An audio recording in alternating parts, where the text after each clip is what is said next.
Olá e vamos direto ao ponto na nossa análise de hoje, porque o tema é absolutamente fascinante.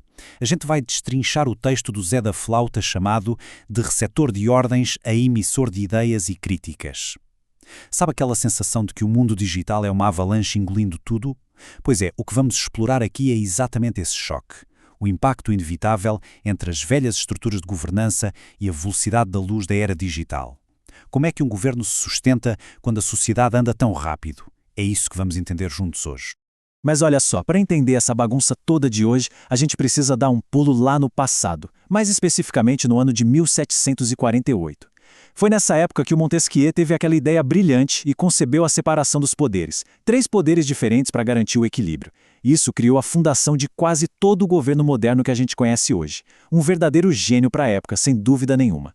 Mas a grande sacada que o texto levanta é a seguinte: será que uma fundação projetada há quase 300 anos, na época das carruagens, consegue aguentar o tranco e a dinâmica instantânea da nossa sociedade atual? E quando a gente avança no tempo, o contraste é brutal. De um lado, temos o que o autor chama de o motor do século XVIII. Aquela estrutura do Montesquieu que hoje parece estar com o motor engasgando, sabe? Nossos sistemas de poder ainda estão presos num passo super lento. Do outro lado, vem a avalanche digital. A informação hoje não é só um fluxo, é uma enxurrada de dados e opiniões. E a sociedade não está apenas virando a página da história. O mundo digital está literalmente escrevendo um livro completamente diferente. E vamos pensar bem sobre isso, porque chega a ser o cómico de tão absurdo. Na política tradicional, tudo depende do peso de um congresso inteiro debatendo, ou daquelas formalidades extremas dos decretos oficiais. Mas aí a gente olha para a realidade digital.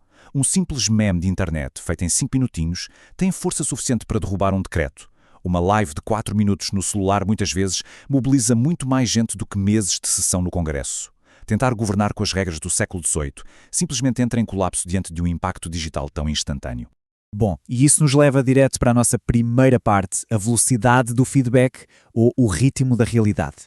É super importante deixar claro que o problema não é ter 3 poderes. A separação entre executivo, legislativo e judiciário não é a vilã da história. A grande dor de cabeça aqui é o choque colossal de velocidades. Pensa bem. De um lado, a burocracia é imperdoável, com ministros sentados discutindo lentamente o que deveria ser feito, seguindo ritos super demorados. Do outro lado, a internet. Enquanto a burocracia ainda está agendando a reunião, a internet já apontou o erro, já criou 10 soluções criativas diferentes e, o mais importante, já está cobrando o resultado em tempo real. A política patina porque simplesmente não sabe lidar com o feedback tão rápido. E o Zé da Flauta traz uma metáfora que acerta em cheio. As pessoas têm voz, mas os ouvidos do sistema ainda são de lata. Isso resume perfeitamente a nossa frustração hoje. O sistema político luta demais para processar esse feedback. A população está lá gritando, dando opinião, sugerindo coisas nas redes, mas a estrutura do governo, com esses ouvidos de lata, é dura, é rígida. Simplesmente não consegue escutar e se adaptar na mesma velocidade em que a gente fala. Passando agora para a nossa segunda seção, a nova reputação digital, que é basicamente a moeda do cenário atual. Porque toda essa velocidade não mudou só a comunicação, mudou as regras da responsabilização. No passado, a lentidão ajudava muito quem queria esconder os próprios erros. Um político podia prometer construir uma ponte onde não tinha nem rio e a galera muitas vezes só ia descobrir a mentira na próxima eleição, anos depois. Hoje, o jogo é outro. A responsabilização é imediata. Um único post no X, o antigo Twitter, pode acabar com uma carreira em questão de segundos. A reputação virou um ativo super volátil e acabou aquele luxo de ter meses para gerenciar uma crise. E como é que o sistema tenta se defender dessa vulnerabilidade toda? Infelizmente, muitas vezes partindo para a censura. Só que o argumento do texto é direto e reto sobre isso. A censura digital é como tentar prender o vento. Numa rede global e descentralizada, tentar bloquear a informação não é só uma medida autoritária, é tecnologicamente inútil. É enxugar gelo.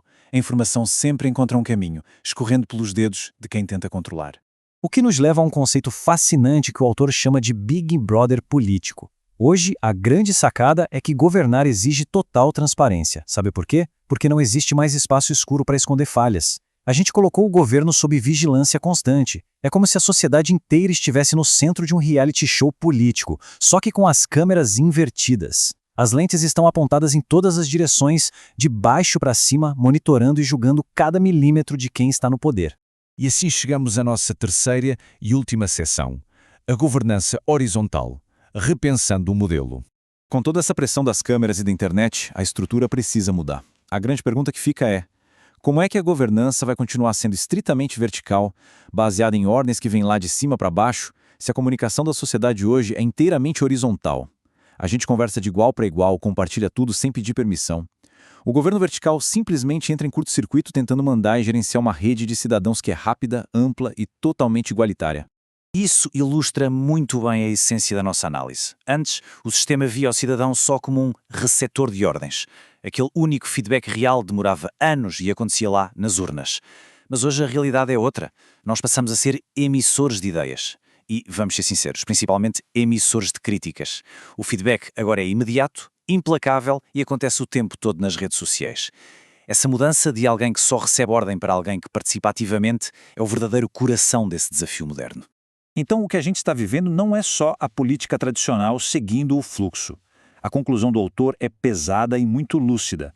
A próxima revolução não é a troca de governantes, mas a troca de modelos. Independente de quem senta na cadeira do poder, não importa o lado político. A sociedade já fez essa transição na prática. A tecnologia forçou a mudança de paradigma e agora é a máquina do poder que precisa desesperadamente correr atrás para se integrar a essa nova realidade conectada. E para fechar a nossa reflexão de hoje, fica essa provocação maravilhosa do autor. Os governantes vão embarcar nesse trem ou serão atropelados por ele? É uma pergunta que resume perfeitamente o tamanho e a urgência dessa avalanche digital. O trem da transparência, do feedback em tempo real e da governança horizontal já saiu da estação faz tempo. Se adaptar não é mais um luxo ou um projeto para o futuro. É uma questão de sobrevivência institucional pura e simples. Fica aí o convite para a gente continuar observando como as estruturas ao redor estão lidando com tudo isso. Um grande abraço e continuem questionando.